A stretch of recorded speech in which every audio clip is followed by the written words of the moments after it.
Okay. Good afternoon, everyone. Shavua Tov, and I hope you're all well. This week's parsha is Bo, which is the culmination of the events that lead up to the Jewish people being freed from Egyptian bondage. Moshe takes them out. It's the final three makot. And all of the dinim of Pesach are included in this week's parsha. And this parsha is read, even though to us it is in the middle part of the winter. And today is a cold day, but it gives us a sense of warmth. And we look forward to Pesach already. Tu B'Shvat is coming, then Purim, then Pesach. Better times, thank God. So everyone should get their vaccination, their second one, and have a good reaction. And we will have the ability to get back into shul and to get back to a much more normal, or what we hope will be a normal existence. In this week's parsha, one of the makos is choshech, darkness. The Torah describes a darkness of such quality that you couldn't get up. And if you got up, you couldn't sit down. It was a palpable darkness. It's not just the absence of light. It's the presence of a physical force called darkness. And the darkness is of such a overbearing quality that for 3 days people are, so to speak, paralyzed. Can't do anything. Now, Rashi points out, and based on the Midrash, that it was during this 3-day period of darkness that majority of the Jewish population in Egypt also passed away. In other words, it was the forerunner to Makas Choros, when the Egyptian firstborn would be smitten and die. Here, Jews also were smitten and died in an unknown plague, in an unknown manner. Not clear exactly what happened. But we'll read in next week's parsha, V'nei Yisrael alu chamushim meretz Mitzrayim, that the Jewish people went out.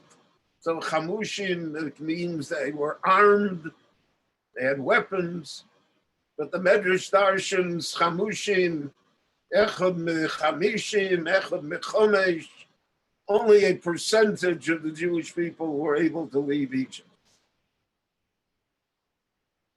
And if we look at the numbers, it's astounding, because the extreme number is Echad Mechamishim, is only 2% went out.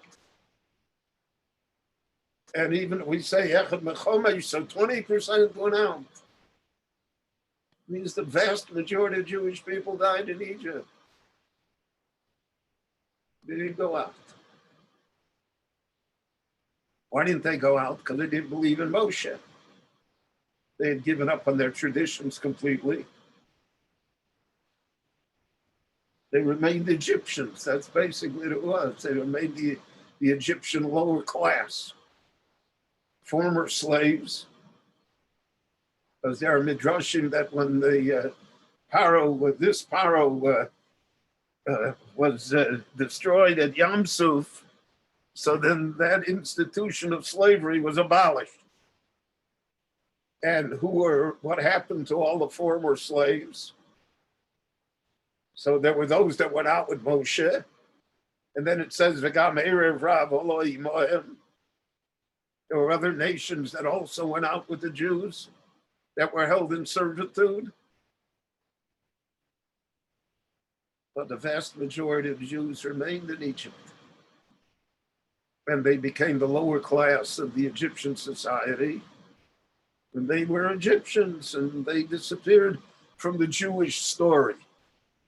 Now, if we look at the Jewish story over the generations, we find, unfortunately, a constant process of winnowing, a constant process of diminishing numbers, and a constant process that not everybody who starts out Jewish ends up Jewish and ends up anywhere. Falls away. It's estimated that there are between 50 and 100 million people in Europe currently who still have Jewish connections within their genealogy. But they're not Jews. In the 1800s, their forebears converted, gave it all up. And over the generations, they certainly fall away from the Jewish people. They are not at all part of us.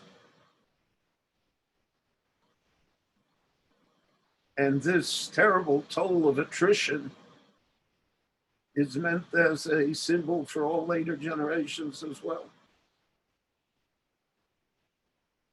And that's why the Torah tells us, Lo mirubchem, I did not choose you because you are many, because you're not many. You're never going to be many. Ki atem ha'ma'at mikol ha'amim. You're going to be the fewest of all nations. So even though there are times of Jewish resurgence in population, so it goes both ways almost at the same time.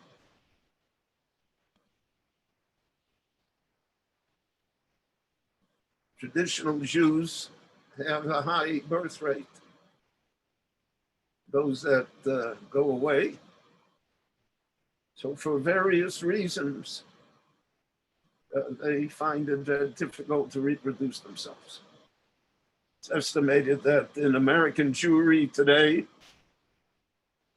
the birth rate is so low, it's less than 2, so it doesn't even reproduce itself yet. It's to be 2.2. So that's the period of darkness. The darkness is not only for Egypt, but the darkness was that the Jewish people lost a substantial part of their population. And what is ironic is because the Torah says by the plague of darkness, that as far as the Jews were concerned, there was light wherever they were. They were not afflicted with darkness. And the Meforshim explained this in a symbolic sense as well. A person, we have it in Tanakh, that when the Novi wants to say that people don't know what to do, it's like someone who is sightless and the sun is shining, but he is sightless. He cannot see. He has to feel his way. In the middle of the day when the sun is shining and everything is bright and he cannot see. That's the worst of all ironies. So the irony here is for the Jewish people, there was light. Wherever they turned, they could see. There was plenty of light. But for those who refused to see, these people left a strong impression about the general Jewish people. We find that throughout the years in the desert, whenever there are problems, let's turn around and go back to Egypt. Can't get Egypt out of their system. Can't somehow rise above the situation to face the challenge. Rather, people think that going back to Egypt would be a solution.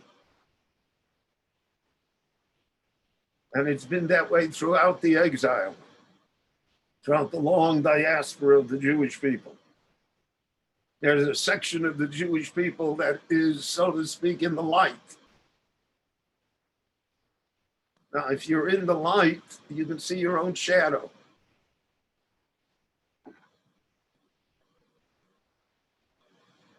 That's the posuk, Vashem tzilcha al yad yaminecha. The Rabbanu Shalom is your shadow. If you move, the shadow moves. So you are really fixing your own fate. The shadow just imitates, so to speak, what you are doing yourself. So that's for people who can see. But for people who cannot see, so then there are no shadows. So there is no Hashem tzilcha al yad yaminecha. The Rebbe Shalom is not your shadow at your right hand. So they end up remaining in Egypt.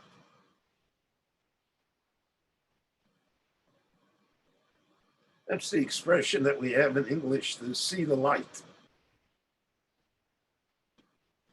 What does it mean to see the light? If it's light, you see. What effort does it require if there's light?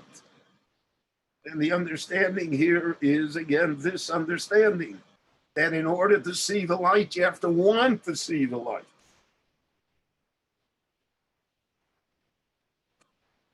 And therefore, during this period of darkness, the Makkah that descended upon the Egyptians, the Makkah's Choshech,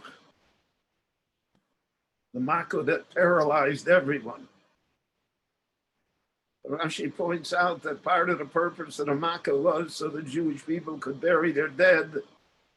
The Egyptians would not be conscious of it. Because were the Egyptians conscious of what the attrition was when the Jewish world as well, so then Pharaoh would say, well, we're just like you. What, nobody's punishing me. It's just that it happens to everybody. He would miss the message. So the Rebbe Shalom created the darkness in such a way that he would not see that. But it's a message to the Jewish people as well. It's a message for all generations, for our time, to be able to see the light, to be able to look to see that the Lord is our shadow.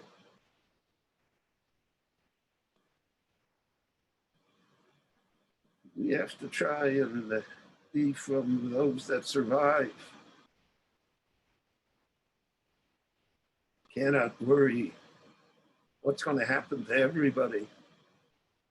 What's to worry what's going to happen with me, with my family, my community, my society, my country. That's my job.